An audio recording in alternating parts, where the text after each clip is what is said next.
Hey, it's Jenny here coming to you from Jenny's Mask Studio, and I have another how-to video for you.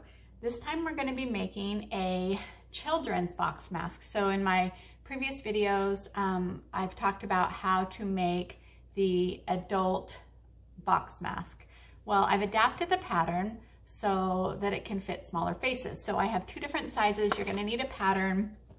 I have a child medium, and then I have a child small. So just a little bit about the pattern. When you make your mask, you gotta get all the proportions right. You gotta make sure that the angle for the chin and the width is all fit to a smaller face. So, you know, depending on the child's face, it can be really hard to make a mask that fits them right and get the proportions right. So I've tried to do that. I've tested it on my children, but that's all I can do. So to get started, you're going to need your fabric. You're going to need a piece of fabric for the front of the mask and the back of the mask. I'm going to show you how to make the medium. It's the same thing as making the small, but I think it's a little easier to see on the medium. You're also going to need some ties. So I used to use t-shirt ties. Now I use a swimsuit material that I cut 7/8 of an inch. Try saying that 3 times fast. And then when you pull it, it curls. Now you buy the fabric by the yard, and it comes in 60-inch width. So what I do is I take that 60-inch width, I cut my strips 7/8 of an inch, and then I just cut, since it's already 60 inches, I just cut those ties in half, and I've got two 30-inch ties. When stretched, are closer to 32. And that's because of the stretchiness of them, that seems to work. So no cutting and measuring, just cut your fabric, cut that fabric in half once you cut the strips. Don't try to cut it before you cut the strips, just cut it afterwards, and you've got two great ties. The other thing you're going to be needing is some ribbon. So on the adult fabric masks, box masks, I use a 6-inch piece of fabric that's cut 2 inches wide. I fold it in half and make the nose casing. I did that on this one here. So you can see it's a fabric nose casing. But a lot of people have liked using the Grosgrain ribbon. So no sewing or no folding the ribbon over, ironing. You're just going to use it single, single width, and then you've got a Grosgrain ribbon nose casing. You have to be careful though. You can't put it up all the way to the top of your mask. Otherwise, your nose casing will be too skinny. You can't get a whatever you're using, the nose wires or whatever you're using for your nose wire, you won't be able to get it in. So I'm going to show you where to put your ribbon so that you can still get your wire in. The other thing that I like to do with my Grosgrain ribbon, so you can fold over the sides and sew them, but I just use a lighter and I just burn the ends, and then they don't unravel. And that takes like 2 seconds. So you got your ribbon, your ties. We're going to be using pony beads for the adjustability, and I'll show you how to do that burrito technique for getting your ties in easier. And I think that's about it. So let's get started sewing. So I'm going to take, first of all, I'm going to take my fabric. I'm going to get, so this is going to be the inside of my mask, and I want the right side, because when you're looking inside your mask, you want to see the nice side of your fabric. So I'm going to take the nice side of my fabric.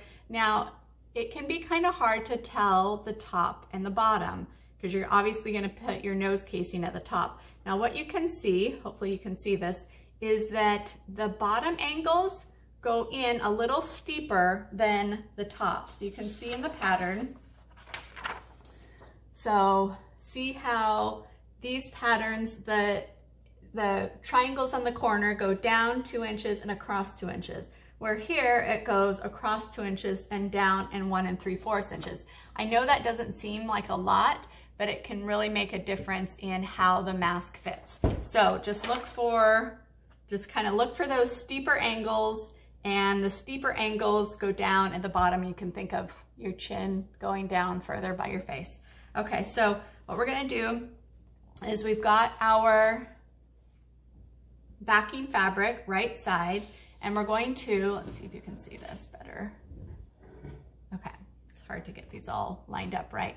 You're going to take your ribbon and you're going to put it about 1/4 of an inch from your top line. Now, the reason why you want it lower, again, because if it's all the way at the top, by the time you do your 1/4 inch seam allowance and when you turn it right side out, you top stitch, you're not gonna have much of a nose casing. So you're gonna wanna pull it down about 1/4 of an inch, and if you'd like, you can clip it or pin it in place just to kind of keep it there. So I'm just gonna use my clips here, and you just want it kind of centered. I've got it about 1/4 inch. And then you're gonna take it to your sewing machine and you're gonna stitch along the bottom edge. Now, just stay right on the other edge inside of that ribbon. So you're gonna just sew right on the bottom here. Because again, we wanna try to make that nose casing as small as possible so that we can still get our wire in. So I'm gonna just turn over here to the sewing machine so you can see that. Okay.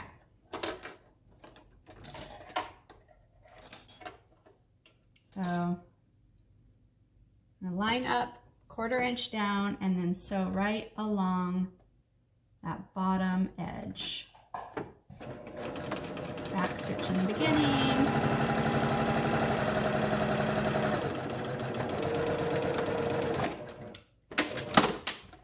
Okay. So it's loose at the top, but you can see it's just stitched right there on the bottom hem of that ribbon. The next thing I'm gonna do is I'm gonna take my top fabric, my little sock monkeys that were donated to me by my friend Anna, and I'm going to put right sides together. Okay, right sides together. That ribbon is on the inside because when I turn it right side out, it's gonna be on the side facing you, okay? So I've got my fabric together, and then what you're gonna do is you're gonna sew along the whole thing, except you wanna leave something open for turning it. Some people leave the side open, some people leave the end open, corner open. A friend of mine from the Master Vachon group, Becca, she leaves a gap in the bottom open. And so I started doing that. So what I'm gonna do is I'm just going to start part way down the bottom and then just go all the way around, and then I'm gonna stop right when I get here, so I leave that bottom open. And I'm gonna do a 1/4 inch seam allowance. And just make sure you can pin these together if that is easier for you. I just kind of, if you have your fabric really ironed well and it's sized correctly, it's pretty easy to keep it together. So just back stitch. You know, when you get to the corner, stop a 1/4 inch, turn your presser foot, stop a 1/4 inch, turn, turn,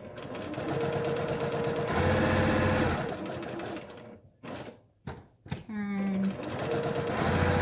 Now when I'm going here, I can see I'm just catching the top of that ribbon.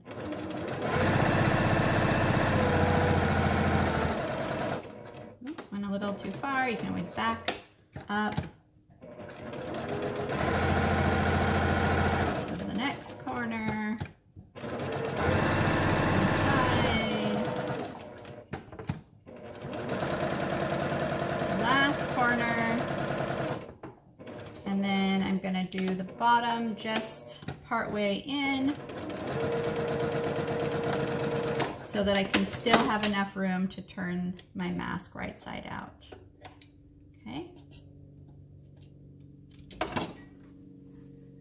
So it's all sewn, 1/4 inch around the outside, except I've left this bottom open, a gap in the bottom for turning it, so I can turn it right side out. Before you turn it right side out, you want to just clip your corners so that you don't have so much bulk when you're turning it right side out. So I'm just gonna kind of clip my corners.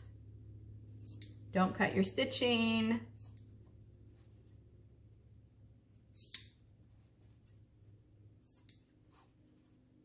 Okay. And then once you got your corners clipped, you can turn it right side out. Get your little threads trimmed so you don't have a bunch of extra threads in there. So I'm just going to turn it right side out. And then after I get it turned right side out, I'm going to poke all my corners out so that I get nice crisp corners when I turn and start folding my mask. So you can use a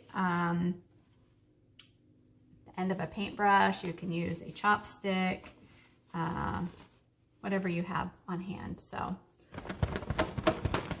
get this out, and then I'm going to just poke out the corners as much as I can.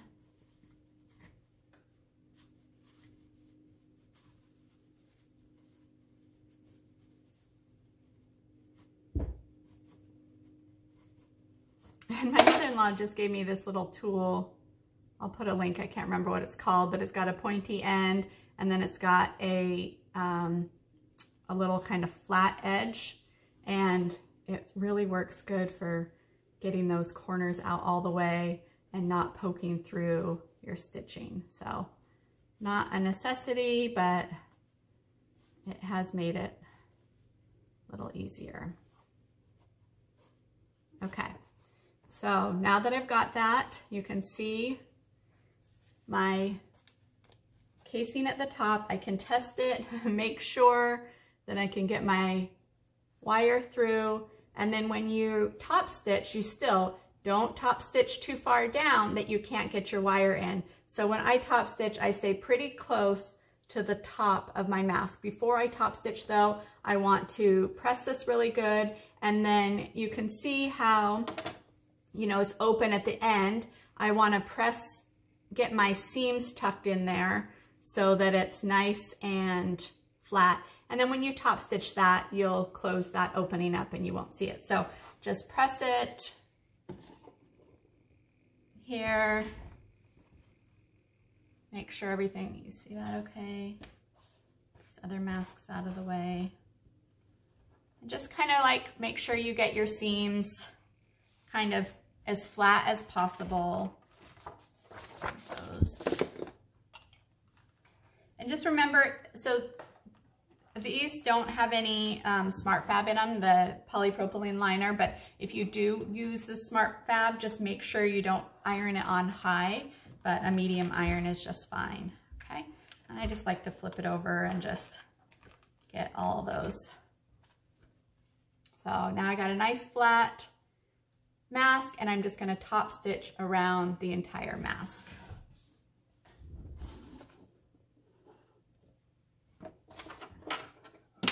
And staying pretty close to the edge. Again, make sure you don't go too far. I always top stitch with this side on top so I can keep an eye on that nose casing and making sure I don't sew too far down. And you can start wherever you want. I just usually start on the corner, and I generally just go about halfway into my presser foot, and I follow that through on my mask.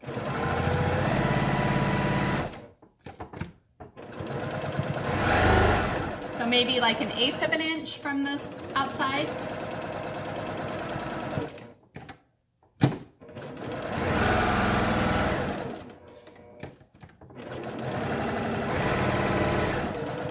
You're just gonna go all the way around. And the the other reason why you want to go 1/8 of an inch is because remember you had a 1/4 inch seam allowance down here. So if you go too far up, you're not going to close up that opening on the bottom. So you want to make sure you do it less than your seam allowance so it closes that hole up.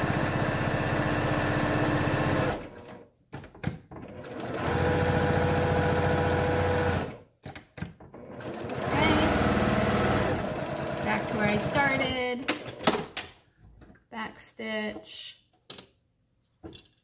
trim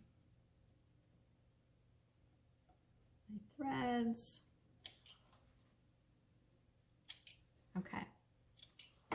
Now what we're going to do is we're going to make our envelope. We're going to fold it. Now, Teresa Siebold from the Master Vachon group made these little templates that you can fold your mask around. So obviously this is not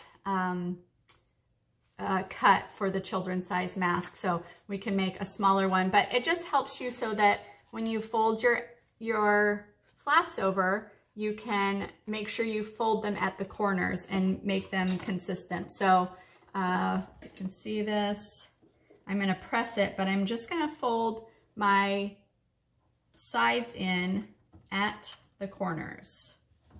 So you can see that I'm just folding them at the corners. So I'm going to show you and press this. Okay, so I'm going to fold the top up at the corners. And then if you had your template, you could just kind of burrito it over your template and iron the whole thing. Oops. I have this propped up high enough so you can see it, but it's not that stable. Okay. And again, no fancy editing here, so you get what you get. Okay. So now if you're wondering whether if you folded them over the same distance, you can fold your mask in half and you can check to see whether your ends line up. So that's just a little trick, okay? So you've got it nice and flat. And then what we're gonna do now is we're going to sew along the top and the bottom of your mask. So that creates this seam. You can see the seam along the top and the bottom. Now there's a couple ways of making the box mask. So you can sew along the top and the bottom. That's what I'm going to show you how to do. If you leave that step out, you get more of a relaxed box mask. So you can see it doesn't have those seams there. So that gives a little bit more of a rounded mask, which can be good because when you have, it just gives, depending on the length between your chin and your nose, you're kind of constrained here because of this part here. If it's open, you just have a little more room, but it's totally up to you. I think Mask for Vachon is sewing the seams at the top. Now in my other video, we started a little bit further in and went out. You can do that. That was just so that when you fold your sides over, it's a little, it might just be a little easier because you've already tacked down those corners. But for this video, I'm just going to sew along the top and the bottom, and I'm going to stay really close to the edge of the mask. So I'm going to turn this around so you can see that.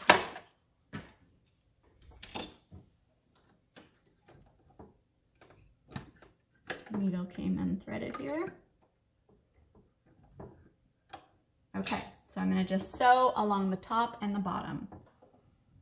And sometimes your needle can get kind of stuck on that corner. So you might want to just start a little bit in from the corner, and then you can always just go backwards and then get that kind of momentum. So when I sew, I usually just keep the fabric right inside the edge of my presser foot. I was going to show you. You can see, I'll just show you a little closer here. So I don't know if you can see that. So I'm just sewing right close to the edge of that outside there.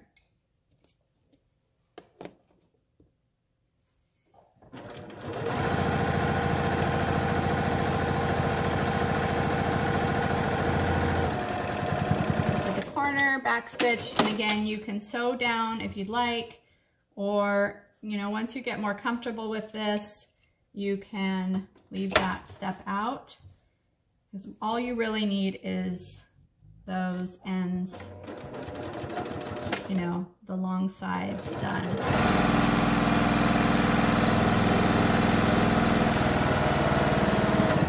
Okay, so now that I have that done, I'm ready to make the casings for my ties.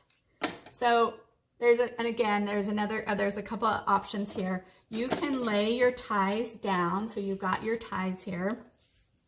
You can lay your ties down. Get it so where you can see it. You can lay your ties down and put your tie casing, fold it over on the side there, and then stitch it. That's one way of doing it. If you're having trouble catching your tie with your sewing machine, you can just fold it over and you can thread your ties in afterwards. So just like in the adult mask, so I often just sew this. I don't have to pin it, but I'm going to just show you.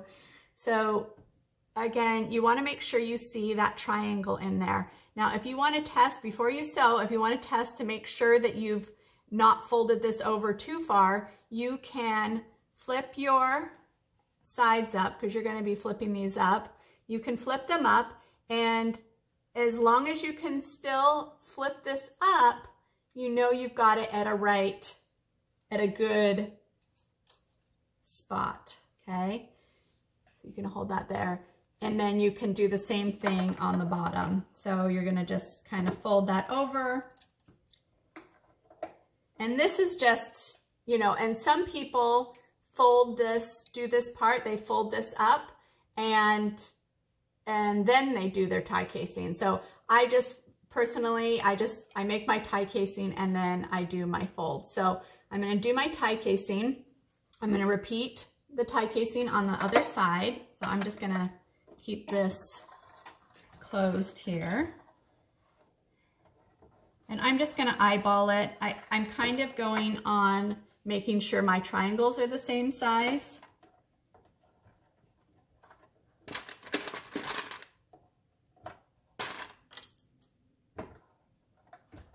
Okay, I got my triangles, and now what I'm going to do is just sew close to the edge of my tie casing, because again, I want to make sure that I can get those ties in. If you make it too small, you won't be able to get your ties in. So, and there's some other ways that you can do this. I'm just kind of showing you probably the easiest way, but you might find other tricks for doing it faster or whatever makes it easiest for you.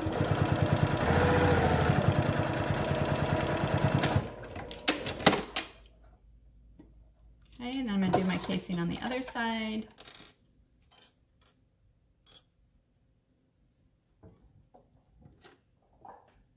Kind of eyeballing it to make sure my triangles are the same.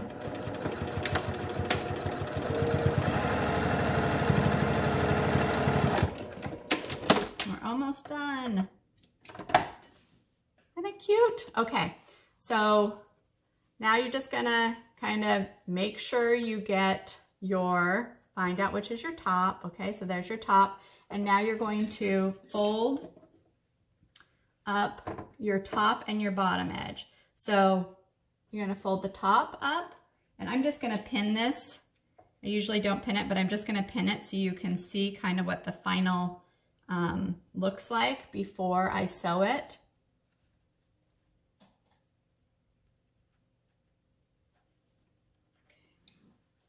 So you can see what I've done is I've folded it up so that my sides are parallel, and you'll also see that the top and bottom corners of my flaps are are kind of level with the bottom of my mask. Now sometimes the way it's folded, you might have it down a little bit more. It might hang down a little bit, and you know, that's okay. But what we're trying to do is get these so that they are, as much as possible, parallel and lined up. So I'm just gonna show you on the other side. Now, here's another thing. I think it was Teresa that showed me this, but if you wanna make sure your flaps are the same, you can fold your mask in half. Okay, so you fold your mask in half. Now I've already got this one pinned to where I want it to be. I'm gonna fold my mask in half, and then I can just kind of make sure my other flap is the same as my top flap. Okay, I hope that makes sense. So I already kind of just did my origami on the other side by following the side that I've already done. Now I like to press it before I do that, before I start sewing it. So I'm just gonna press this, make sure my flaps are as much as possible parallel and lined up. Press it. And then if you haven't pinned it, so I've folded it in half, my flaps are all symmetrical. Just gonna press it.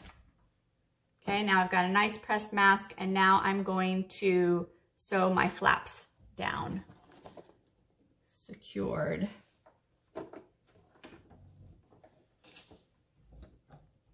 See that?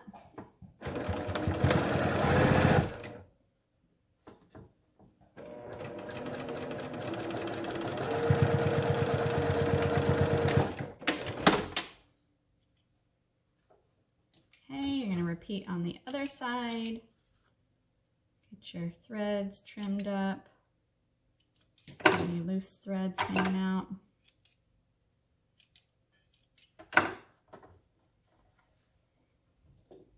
Take your pins out if you put pins in, or clips.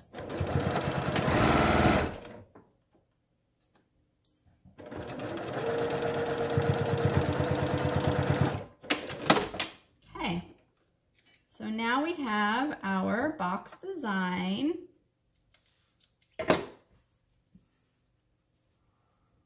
You can see my flaps. You can see how it sticks out. And now we're just gonna finish it with our ties.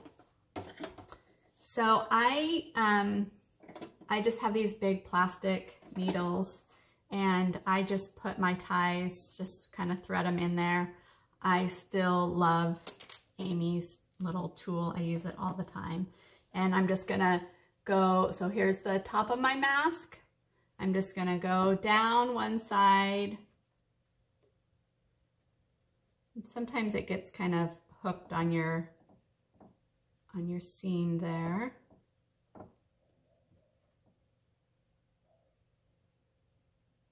Okay, it's gonna go in, and then I'm going to thread it back up through the bottom. Now, obviously, if you're doing your bead at the bottom, you would do the opposite. But because it's hard for me to adjust a tie underneath my hair, I like to have the adjustability at the top, okay? So now I've got my tie through. If you have a smaller needle, you can get it through your bead, but I don't. Right here. Okay, so now to get my tie through the bead, I'm just gonna stretch my tie, get my bead, and oops. I'm gonna show you without Amy's tool in case you don't have it, but I just takes me 2 seconds, and I just use her tool and push my bead in. But I'm just gonna create kind of a small point here. You can, okay, pull your tie in. And then I think Masks for Vashon is putting your ties in the same direction as your bead, the first tie. So there's a couple ways you can do it. You can put your tie in through the opposite side, and then you have the adjustability this way, or you can put your bead in through the same direction. So for kids' masks, these ties are too long, so I'm just gonna stretch it, I'm gonna trim it, and then to do the burrito technique, you're going to nest your tie inside the fold of the tie that's already in. You can see that. And then you're just gonna pull your bead through, and now you've got both ties in. Okay, and then you're just gonna tie a knot in the end so your bead doesn't come out.